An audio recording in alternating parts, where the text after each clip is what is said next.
Hey guys, I want to show you my beautiful yard real quick and how to fertilize. Look at all these tomatoes. Got quite a few. Some ones ready to pick over there. I'll zoom in for you. See all those? Those are Cherokee purples. Cherokee Nation, thank you to them.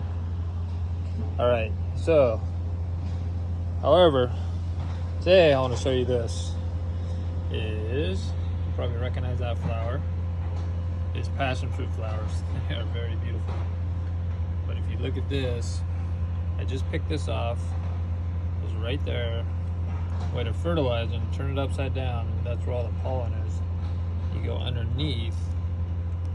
You can see it sticking there. Oops, I just dropped it. But you could always pick another one off. If you look underneath here, and you see all the pollen on there, and that's how you get fruit. See, that one has it. They should all have it.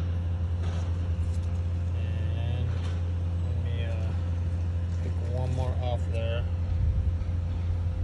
and that's what it looks like on the underside of it. You can see it on my finger right there. That's the pollen. That's how we're gonna fertilize this flower, just like that. Really simple, and I'll show you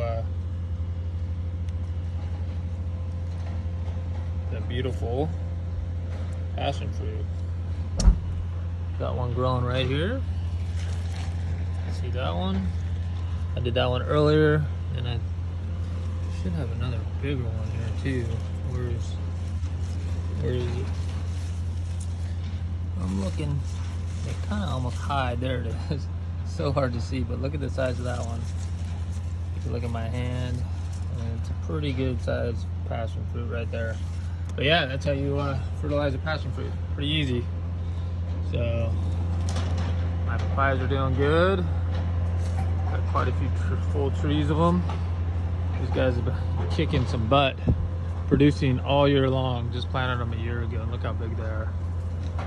It's pretty good size. All right, out from experiencing how to fertilize a beautiful passion fruit. Later.